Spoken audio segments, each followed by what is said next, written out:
The first step is to create a duplicate of sheet 1. Down at the bottom of the workbook, I'm going to right-click on sheet 1 and select Move or Copy. I choose to make a copy and then I select OK. Do all your work from a copy of the original sheet. Go to cell A1. We want to apply a conditional formatting rule. That rule will say, if the value in cell A1 on this sheet changes from the value on the original sheet 1, I want to change the cell fill color to yellow and then change the font to bold. On the Home tab, select Conditional Formatting and then Create New Rule. I'm going to use a formula to determine if we need to change the cell formatting. Now, select cell A1 and then type something that means does not equal. In this case, this is the symbols we type. We type the less than followed immediately by the greater than symbol together. In Excel geek speak, this means does not equal. But does not equal what? Cell A1 on the original sheet 1, right? So let's select sheet 1 at the bottom and then click on cell A1 on the original sheet 1. Since we intend to apply this rule to all the cells on the sheet, we need to remove all the cell reference locking characters. Those are the dollar signs.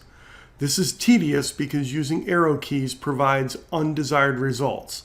So click with your mouse and carefully delete the dollar sign by using the delete key. Here's what the formula looks like when we're done. Let's review the formula. It says, when cell A1 on the current sheet does not equal its sister location, sheet 1, cell A1. That's the original. When that happens, the formula will return a value of true when the two values are not equal. If the values remain equal, the formula will return the value false. When the formula evaluates to true and the values are not equal, we can then set a new cell format. Now we can apply ordinary cell formatting rules. I make the font bold and the background fill color is yellow.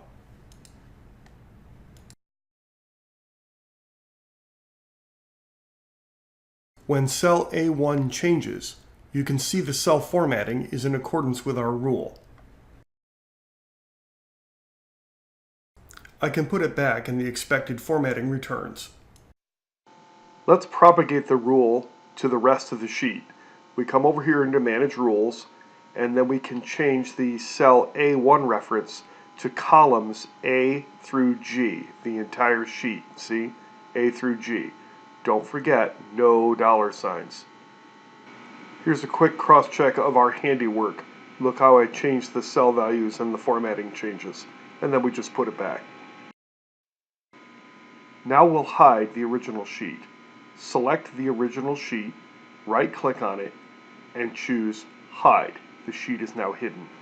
I am renaming our working sheet to Status.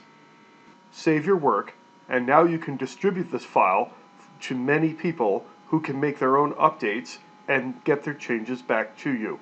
You can then integrate the changes into a master sheet.